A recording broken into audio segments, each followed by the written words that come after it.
Today on Studio G, we will take a look at recent events on the Valerie Pida Plaza. We'll also take you to the local comic book festival. And we will be joined by Dr. Salvatore Biazzo from the Student Wellness Center. Don't go anywhere. Studio G starts right now.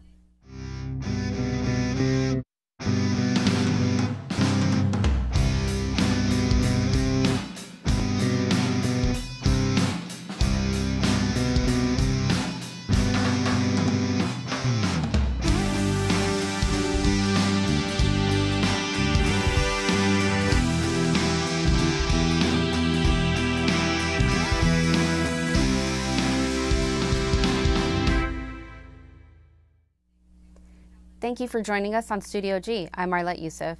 And I'm Trevor Glisson. It's anything but a winter wonderland. A pre-December blast of snowy conditions hits numerous states, resulting in many travel nightmares. John Lorick reports. A major winter storm covering parts of the country like a fluffy, albeit frigid, blanket.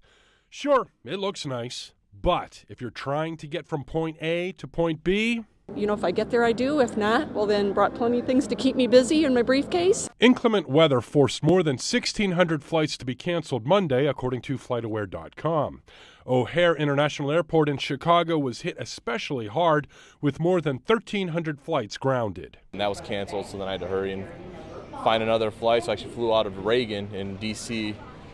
I found one last flight. This storm is moving northeast, and more travel headaches are expected over the next few days. Please check with your airline for flight status and for rebooking. As the storm moved through Monday, there were winter weather advisories, warnings, and watches from Illinois through New York, affecting more than 18 million Americans.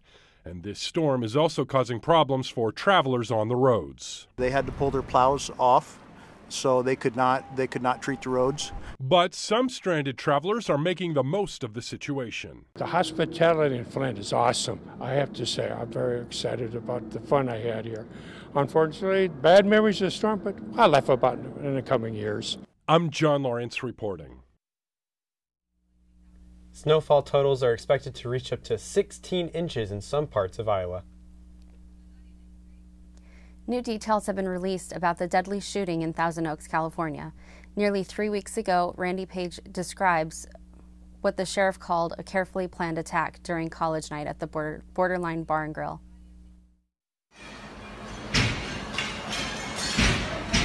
The sheriff says 28-year-old combat-trained former Marine Corporal Ian Long immediately began shooting as soon as he walked into the borderline, catching victims by surprise, killing them at point-blank range. He threw multiple smoke grenades while inside the bar, which contributed significantly to the chaos and confusion inside. Long's attack was efficient, lethal, and up close. One victim was shot more than once and stabbed in the neck. 10 more were shot and killed. Only one wounded victim survived. Then, after claiming 11 victims, he retreated to a defensive position and waited for law enforcement to arrive. The suspect ambushed the officers almost immediately from a position of tactical advantage. Both officers returned fire with multiple rounds, however, they did not strike the suspect. Our family has been shattered. Susan Orfanos, the mother of Tel Orfanos, who was one of the 12 people murdered that night, was at the sheriff's department during the news conference. She asked us to share her thoughts with you. I'm asking you to learn what you can do. Look at your children. Ask if it's worth it to them to take some steps to mitigate gun violence and to stop it. I don't want you to go through this as a parent. Please, do something. We are, and you can do it too. Thank you. As for the motive in the shooting, authorities say they aren't much closer to figuring that out yet. The investigation is ongoing. We'll be right back after the break.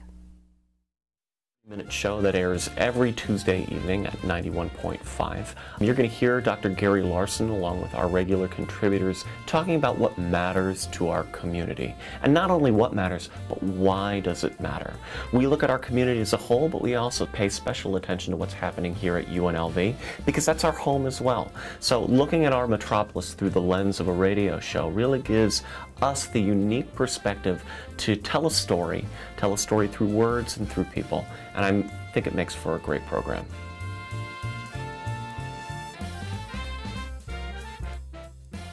We are member supported. KUNV 91.5, The Source. Here's why you should become a member. Become a part of the public radio family while keeping jazz alive in Southern Nevada. Every member receives a discount card to businesses and restaurants around the valley, along with a premium of KUNV branded items. Exclusive access to KUNV ticket giveaways for concerts and events. And private members-only events with prominent musicians such as Paul Taylor, Vincent Ingala, and many more. We are 91.5 The Source, and that source is you. So become a member today. Thanks for sticking with us. Clark County hosted the 11th Annual Vegas Valley Comic Festival. Studio G's Nestor Sanchez brings us more. The Clark County Library hosted their 11th Annual Vegas Valley Comic Book Festival. This one-day event had a variety of activities, from face painting to Artist Alley. Regardless of your age, everybody found something they could enjoy here. The Clark County Library also allowed local comic book vendors to set up their own stands outside the library.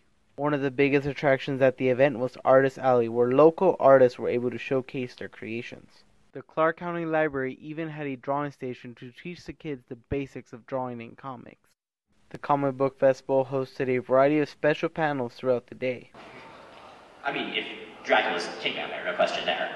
Yeah, and she had thought he was dead. Every Dracula story, by the way, starts with everyone thinking Dracula was already dead. And sometimes he is, and they have to reassemble him and then fight him, like Castlevania style. Yeah.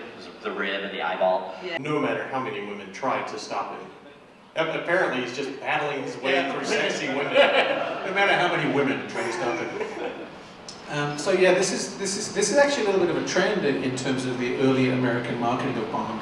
Prior to the movies, they changed the names of the novels and then produced what you might think of as like the extra misogyny variant edition. For Studio G, I'm Nestor Sanchez. For more information on special events at the Clark County Library, you can visit lvccld.org. The Student Wellness Center is available to students and faculty year-round. This is one of the many resources available at UNLV.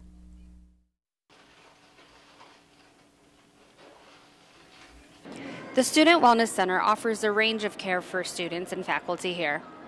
You can come in if you have the common flu, you can come in here for vaccinations, you can even see an OBGYN. Most students do not realize that the health fee in their tuition covers most of their services here. We're a full-function family medicine, urgent care type setting. We take care of everyday family medicine problems, anything from hypertension to colds, flus. We do lacerations, women's health. We take care of also gynecologic problems. We have a gynecologic physician, OBGYN specialist that comes every Thursday afternoon. We have a sports medicine fellow and sports medicine board-certified physician on staff to help with fracture management and sports-related injuries. We're also capable of doing IV hydration for anybody with dehydration, IV antibiotics. Lab work and procedures are a different cost. However, a lot of your basic needs will be met here. So the Student Health Center also is a major training facility for nursing students, nurse practitioner students, medical students from UNLV Medical School, as well as Touro University here in Nevada. I'm a fourth-year medical student at Touro University of Nevada. I'm currently with Dr. Biazzo for my October clerkship in family medicine. So what I usually do is I just follow him and see him with his patient interactions, see how he treats them, how he diagnoses them, and sometimes he'll ask me questions to test my knowledge and also to give me more information about what's going on with the patients. He actually allows me to practice OMM, which is something new because in all of the clerkships I've been in, I've never actually been able to use OMM on the patient. The Student Health Service actually caters to a lot more diversity than I had anticipated. I've seen a range of patients for a range of issues in regards to like diabetes, of course, but muscle pain, cysts, and I've seen Dr. Biazzo actually do procedures such as incision and drainage, and he actually helps out with the transgender community as well, helping a transgender patient and like giving advice and giving a plan of action as to what they wanted to do. This is Arlette Youssef for Studio G.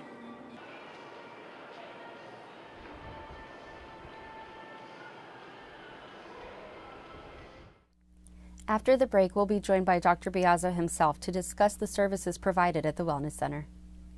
As far as Studio G, at first it looks overwhelming, and at first it looks like it's a lot of work, but I'll tell you what, it's the most beneficial class I've had at UNLV to date, without a doubt.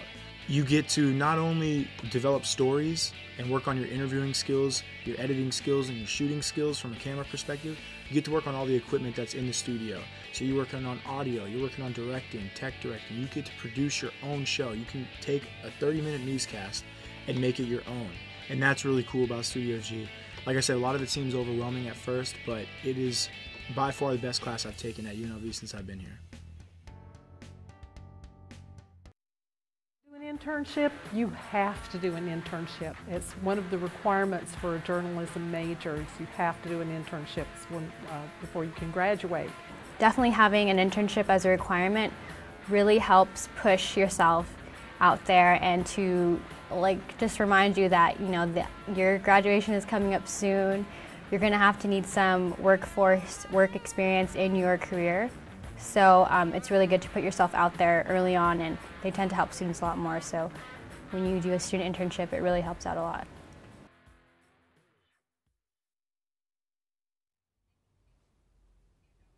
So we're joined here in studio today with Dr.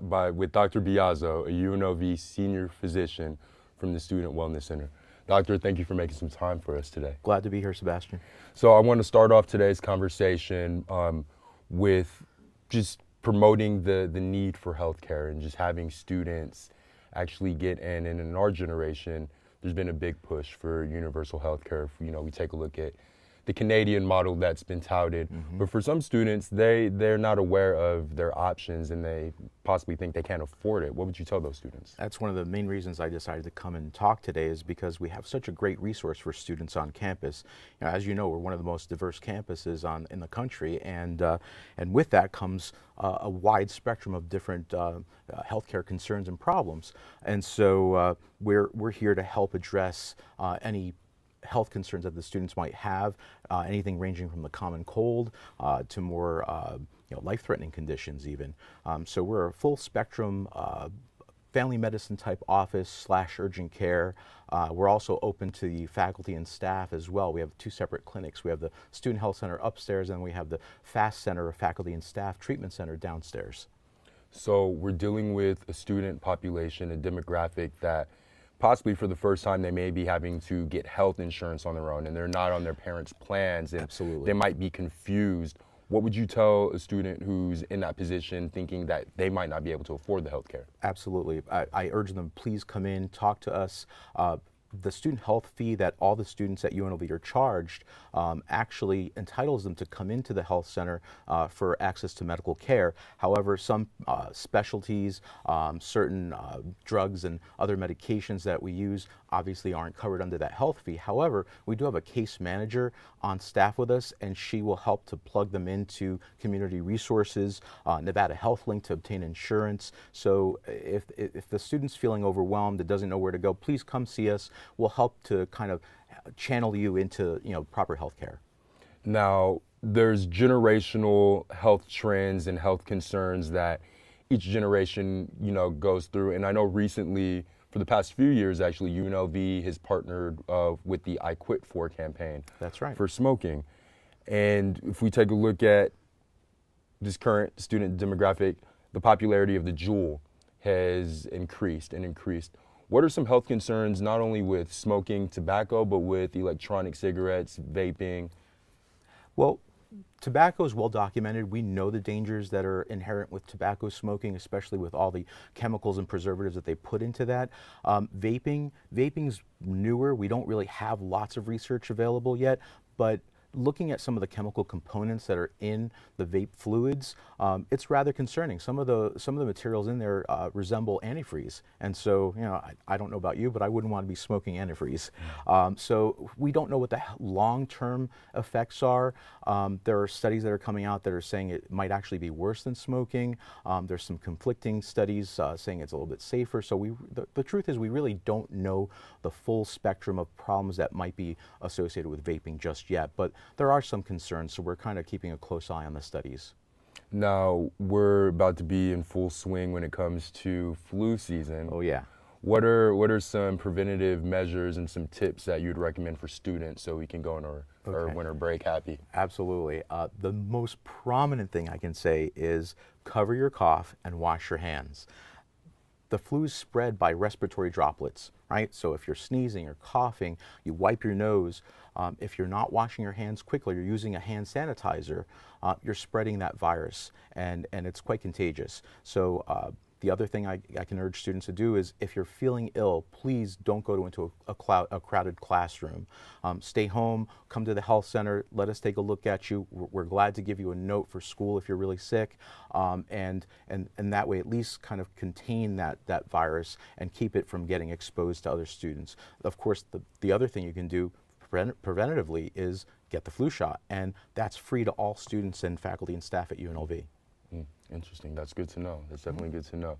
Now, next week is study week. The week after is finals, and a ton of stress accumulates during that time frame. What are some health tips that you'd advise students on going into such a stressful time? Absolutely. This is a very stressful time. Some students are under a time crunch to get projects done. They're not sleeping. They're getting stressed out. The most important thing is to try to get proper rest if you can. Number two, take time out to make sure that you continue to work out. That's been shown to really help you from getting sick. And then, of course, eating properly, getting enough rest, and then taking time out to de-stress a little bit too, whether that's meditation or watching a comedy or something to just kind of take a few moments out to de-stress. You'll be much more productive getting back to studying after you do that. Now, we like to touch up on future topics as well, and medicine is an ever growing industry. What do you see as some trends coming up here that we're going to be worrying about pretty soon? There's some really cool stuff coming down the pipeline, especially with an area called genomic medicine. You're probably going to see a complete renaissance in how we treat some major disorders through genomic medicine, meaning we've been able to decipher the genomic our genes, and with that we can tell if somebody's going to be predisposed to certain diseases, and using that that information, we can predict the chances of you contracting certain illnesses at an older age, and maybe even start corrective action sooner rather than later. Awesome, awesome. Well, we definitely appreciate the insightful information. We appreciate your time. And that's Dr. Biazzo. You can see him at the UNLV Student Wellness Center for any needs or health concerns. When we come back, we'll send it to Nestor Sanchez for weather. I'm Kylie O'Rourke. Shervin Mushuri. I'm Langston Carter. Hi, I'm Holly. My name is Anna. My name is Jameson Wilk. Window on the Middle East. Spinning Indie. Good News with Holly. It's Jazz and a Touch of Soul. It's Latin Nights with Anna. The Rebel and Revolt Show. And you can check it out on therebelhd2.com.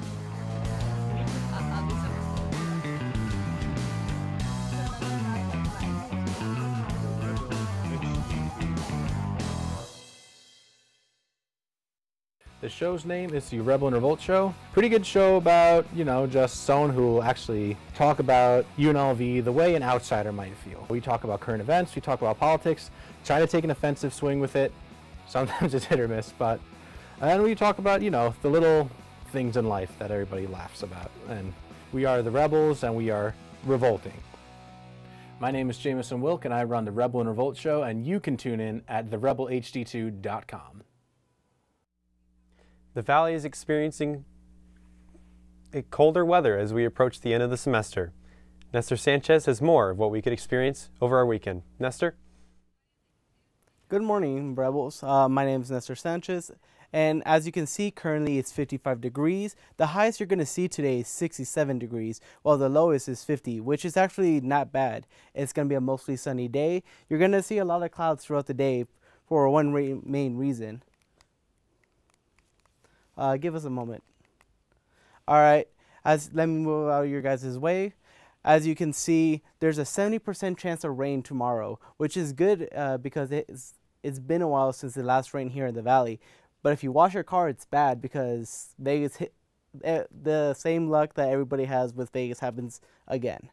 It's going to be mostly sunny on Friday. There's a small chance of rain on Saturday, and Sunday it's also expected to be mostly sunny. So throughout this week, it's going to be pretty cold because Saturday and Sunday, it's going to be, the highest you're going to expect is 55, while the lowest is going to be 39. So if you're outside on Sunday night, make sure you bring warm clothes and stuff like that. That way you guys don't get sick. Throughout the rest of the day, it's going to be around 60 degrees. So let's see the weather on our campus right now. It's going to be, hold on. It's going to be, let's go around the city. Currently, it's 52 degrees on Centennial and Summerlin, while it's 55 degrees in both Southern Highlands, Green Valley, and Las Vegas. Nellis is 60 degrees, while North Las Vegas is 59, and Boulder City is actually the warmest with 59 as well. So let's go to our weather for campus this time. All right, it's 55 degrees. It's 5 miles per hour wind, 13% humidity, and the visibility is 10 miles. And let's see our weather for tonight. It's actually going to be a bit warmer with 58 degrees. Humidity is going to be 33. It's going to be partly clear, and it's going to turn into 6 mile per hour winds. That's it for today. We'll head back to the anchor desk after the break. As far as Studio G, at first it looks overwhelming, and at first it looks like it's a lot of work, but I'll tell you what, it's the most beneficial class I've had at UNLV to date, without a doubt. You get to not only develop stories and work on your interviewing skills, your editing skills, and your shooting skills from a camera perspective, you get to work on all the equipment that's in the studio. So you're working on audio, you're working on directing, tech directing. You get to produce your own show. You can take a 30-minute newscast and make it your own. And that's really cool about Studio G. Like I said, a lot of it seems overwhelming at first, but it is by far the best class I've taken at UNLV since I've been here. Do an internship, you have to do an internship. It's one of the requirements for a journalism major. You have to do an internship before you can graduate. Definitely having an internship as a requirement really helps push yourself out there and to just remind you that your graduation is coming up soon. You're going to have to need some work experience in your career. So it's really good to put yourself out there early on, and they tend to help students a lot more. So when you do a student internship, it really helps out a lot.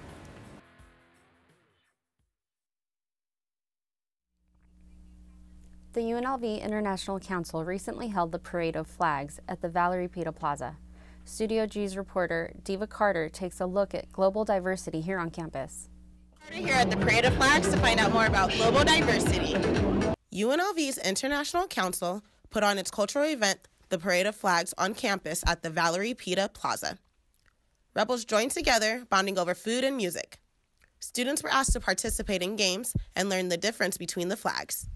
I stopped in to find out what global diversity means to UNLV. Global diversity to me means the acceptance of all the cultures around the world. There are like 270 plus countries in the world, and so there's a lot of things going on. So diversity is just the inclusion of all of that stuff. Acceptance is a major concern when it comes to diversity. It can be difficult to fit in with a new community and still represent where you came from. These ladies chime in on cultural representation. Global diversity to me means representing your country in all terms, in terms of how the culture is, the important aspects of what goes into the culture. What global diversity means to me is I feel it's important to represent every person's nationality, even though we are all American. We should all appreciate our rich countries, like diversity, our cultures, everything. To me, it's like understanding what your background, like where you come from, and being prideful, like not being ashamed of who you are, because we all have different background, but respecting everyone from where they come from and learning different cultures. For more information about this event and future diversity events, contact students organizing diversity activities on Facebook at UNLV Soda. I'm Diva Carter. Back to you guys in the studio.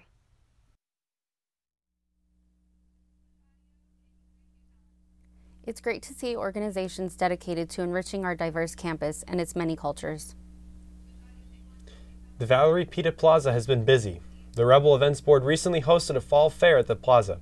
Reporter Sebastian Ross brings you more. As the leaves on the trees turn to a light brown from green, UNLV is caught in between summer and winter, and it certainly isn't spring. Okay, I'll save the rhymes for next season's Christmas jingles, but UNLV's first ever Fall for Reb Fall Festival was a hit for students. I spoke with Marika Peoples, who helped set up the event, and she explains what Fall for Reb is all about. It's basically kind of like a fall festival type of event for students. So we have like pumpkin painting. They can design the pumpkins however they like. This isn't just any painting. Take a look at his attention to detail. We have things like apple pie, sweet potato pie, cherry pie, just all of the good little treats that remind you of fall. I started packing on the holiday weight early with my own personal sweet potato pie. We have apple cider, if you were wondering what's in my cup. And for those of you wondering, the apple cider was non-alcoholic. We have trail mix, things like that, and a jelly bean guessing contest where someone will receive a UNLV hoodie. Some students weren't playing games when it came to this guessing game. Check out the strategy from this student right here. As a ruler and use the approximation of this phone, which is about like 5.4 inches, right? Isn't that the diagonal? Following UNLV's first ever homecoming festival, the first time Fall for Reb Festival showcases the university's efforts to help relieve student stress as finals quickly approach. For Studio G, I'm Sebastian Ross. It's been getting colder here on campus. However, it's not too late to celebrate the fall season. So, Arlette, what do you think about the colder weather? Are you inside freezing, or are you outside, celebrating the colder weather? Inside or outside, I'm literally wearing leggings under my jeans because I'm cold. Yes, I'm cold, so I have to do that. For me, I have just been, it's like been up and down for me. It's like sometimes I'm like, no, I'm not normally cold, and then today it felt like my hands are freezing off. So. No. Anyway, that's all we have for today. See you next time on Studio G.